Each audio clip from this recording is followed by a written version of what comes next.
ചെതുമ്പലുകൾ വായിച്ചു കഴിഞ്ഞ് എഴുത്തുകാരിയായ നിത്യലക്ഷ്മിയുടെ മറ്റു പുസ്തകങ്ങൾ തപ്പി ഇറങ്ങിയപ്പോഴാണ് എനിക്ക് പെൺചരിതങ്ങൾ കിട്ടിയത്. 126 പേജുകളുള്ള 160 രൂപ വിലയുള്ള 18 ചെറുകഥകളുടെ സമാഹാരമാണ് പെൺചരിതങ്ങൾ.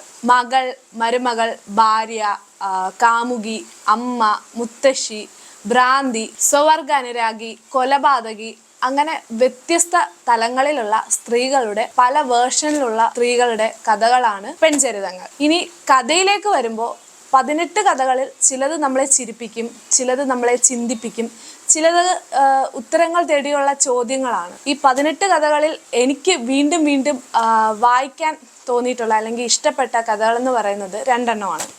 ഒന്ന് ഗീത, ഒന്ന് കരുണാമയിയായ മാതാവ്. ഗീത എന്ന കഥയിലേക്ക് വരുമ്പോൾ 17 വർഷത്തിനിടയ്ക്ക് 9 കൊലകൾ ചെയ്ത 43 വയസ്സുള്ള സുലോചനയുടെ ആത്മകഥ എഴുതാൻ ജയിലിലെത്തുന്ന പത്രപ്രവർത്തക.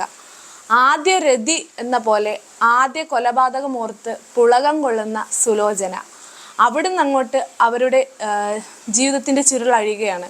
അതൊക്കെ ഭയങ്കര ഇൻറ്റൻസ് ആയിട്ട് കുറഞ്ഞ വാക്കുകളിൽ നല്ല ഭംഗിയായിട്ട് തന്നെ അവതരിപ്പിച്ചിട്ടുണ്ട് എഴുത്തുകാരി. കരുണാമയിയായ മാതാവിലേക്ക് വരുമ്പോൾ ഇതൊരു പ്രണയബന്ധത്തിന്റെ കഥയാണ്. കൂട്ടിലടച്ച കിളിയെപ്പോലെ ജീവിക്കാൻ താല്പര്യമില്ല എന്ന് പറഞ്ഞ് ബന്ധത്തിൽ നിന്ന് ഒഴിയാൻ ശ്രമിക്കുന്ന കാമുകിയിൽ നിന്ന്, ഭയം കൊണ്ട് പിന്മാറുന്ന കാമുകിയിൽ നിന്ന് കഥയുടെ പര്യവസാനത്തിലേക്ക് എത്തുമ്പോൾ യേശുവിൻ്റെ മാതാവിന് പകരം കാമുകന്റെ മാതാവിൻ്റെ ചിത്രം വെച്ച് പ്രാർത്ഥിച്ച് നന്ദി പറയുന്ന പെണ്ണിലേക്കാണ് എത്തുന്നത്. അത് ഡിഫറെൻ്റ് ആയിട്ടുള്ള ഒരു അറ്റ്മോസ്ഫിയറും ചിന്തകളും ഒക്കെ തരുന്ന 2 കഥകളാണ് ഗീതയും കരുണാമയിയായ മാതാവും. എണ്ണി പറയാനാണെങ്കിൽ ഇനിയും കഥയും കഥാപാത്രങ്ങളുമുണ്ട്. പക്ഷേ ചെതുമ്പലുകളിലെ കഥകൾ നോക്കുമ്പോൾ എല്ലാ കഥകളും ഒന്നിനൊന്ന് മെച്ചമാണ്. എന്നാൽ പെൺചരിതത്തിലേക്ക് വരുമ്പോൾ മനസ്സിൽ കയറിക്കൂടുന്ന കഥകളും കഥാപാത്രങ്ങളും ഉണ്ടെങ്കിലും ഒന്നിനൊന്നും മെച്ചം എന്ന് പറയാനില്ല. മോശമല്ലാത്ത ഒരു വായനാനുഭവമാണ് പെൺചരിതം. സമകാലിക പ്രസക്തിയുള്ള പെണ്ണുങ്ങളുടെ കഥയാണ് പെൺചരിതം. ഹർത്താലും കൊറോണയും പ്രണയബന്ധത്തിന്റെ വേർപിരിയലിൽ കാണിക്കേണ്ട സഹിഷ്ണുതയും ഒക്കെ പശ്ചാത്തലമായിട്ട് വരുന്നുണ്ട്. വായിച്ചവരുണ്ടെങ്കിൽ നിങ്ങളുടെ അഭിപ്രായം രേഖപ്പെടുത്തുക.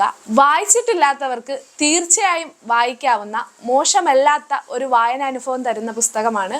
അപ്പോൾ അടുത്തൊരു പുസ്തകത്തിന്റെ റിവ്യൂ ആയിട്ട് വീണ്ടും കാണാം.